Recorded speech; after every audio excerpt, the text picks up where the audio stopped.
Manish, DGP की ओर से press conference किया गया, गृह मंत्रालय की ओर से भी प्रेस कॉन्फ्रेंस किया गया है, जिसमें बहुत सारी जानकारी दी गई है। आपके सूत्रों से भी आपको क्या जानकारी मिल पा रही है कि आखिरकार यह धमाका कैसे हो गया, क्योंकि बहुत ही दुखद घटना रही है ये। अमित, आप ये समझ लीजिए कि सीक्वेंस के हिसाब से जब इस एक्सप्लोजिव को रिकवर किया गया था फरीदाबाद से अल फलाह यूनिवर्सिटी के पास जो कमरा था, जो कि 1200 रुपए प्रति महीने के तौर पर मुजम्मिल ने इसको लिया था, उसमें ये उमर और मुजम्मिल ने जाकर इस एक्सप्लोजिव को रखा था, जिसमें अमोनियम नाइट्रेट, क्रूड ऑयल, उसके अलावा केमिकल्स और रिएजेंट्स भी मौजूद थे। इसको बहुत ही सुरक्षित तरीके से यहां से कश्मीर ले जाया गया और कश्मीर के नौगांव में नौगांव पुलिस स्टेशन के ओपन एरिया के पास इसे स्टोर किया गया था। और पिछले 2 से 3 दिन से इस पूरे एरिया जो अमोनियम नाइट्रेट, एक्सप्लोजिव और एनपीके था, इसको पैकेजिंग के तौर पर डिस्पोज ऑफ करने की तैयारी थी। इसका मतलब यह है कि इसको पैकेट के फॉर्म में बनाना और फिर क्योंकि ये बोरे में था, अलग अलग सोर्स के जरिए था, इसको तैयार किया जा रहा था ताकि इसको डिस्पोज ऑफ किया जाए।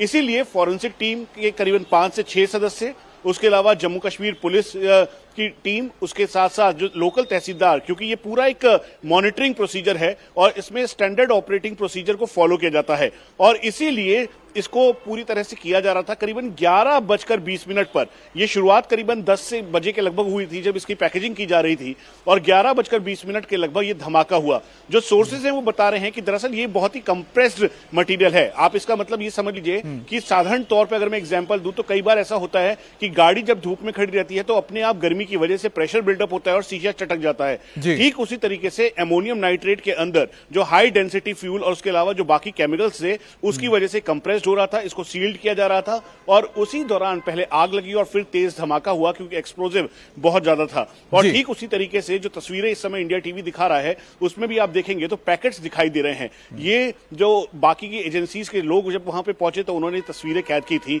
तो ये पूरा सीक्वेंस है और उसके बाद तो मनीष ने जैसे बताया कि आखिरकार किस तरह से एक्सप्लोजिव को बरामद किया गया था, फिर किस तरह से उसे लाया गया नौगांव में, उसकी फिर पैकेजिंग हो रही थी ताकि उसको डिस्पोज किया जा सके। उसी दौरान जैसा कि मनीष बता रहे हैं, क्योंकि कंप्रेस्ड एक बक्से में उसको रखा जा रहा था डिस्पोज करने के लिए, और ऐसे में वहां पर अचानक ही धमाका हो गया, जिससे यह बड़ी दुर्घटना हुई है। लेकिन जम्मू कश्मीर के डीजीपी ने भी इसको लेकर बयान दिया है। नलिन प्रभात ने अब से थोड़ी देर पहले प्रेस कॉन्फ्रेंस किया, उन्होंने पूरे डिटेल में बताया कि आखिरकार क्या हुआ था, किस तरह से धमाका हुआ, कितने लोगों की इसमें जान गई है, कौन कौन है इस वक्त जो हताहत हुए हैं या फिर जो इस वक्त घायल हुए हैं जिनका इलाज किया जा रहा है, और जो विस्फोटक है पिछले 2 दिन से उनको डिफ्यूज करने का काम किया जा रहा था, और जब विस्फोटक जो लाए गए थे उनकी जब सैंपलिंग हो रही थी उसी दौरान यह धमाका हुआ है। क्योंकि फॉरेंसिक जांच के लिए ये केमिकल्स लिए जाने थे और फिर आगे इनको प्रोसेस किया जाना था, यानी कि इनकी जांच होनी थी, तभी धमाका हो गया और हादसे में 9 लोगों की जान चली गई। During the investigation in FIR number 162 of the year 2025 of PS Naugam, a huge quantity of explosive substances, chemicals and reagents were also recovered from Faridabad on 9th and 10th of November 25.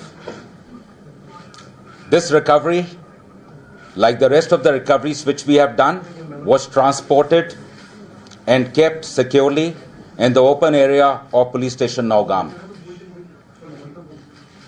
As part of the prescribed procedure, the samples of the recovery had to be forwarded for further forensic and chemical examination. On account of the voluminous nature of the recovery, this process was going on for the past 2 days, which means yesterday and day before, by the FSL team. Due to the unstable and sensitive nature of the recovery, the sampling process, the handling was being done with extreme caution, with utmost caution by the FSL team. However, unfortunately, during this course, last night around 11:20 p.m., an accidental explosion has taken place. Any other speculation into the cause of this incident is unnecessary. In this unfortunate incident, 9 people have lost their lives, 1 personnel of SIA, 3 personnel of the FSL team, 2 crime scene photographers, 2 revenue officials who were basically part of the magistrates team, 1 tailor who was associated with the team. In addition, 27 police personnel, 2 revenue officials, and 3 civilians from the adjacent areas have received injuries.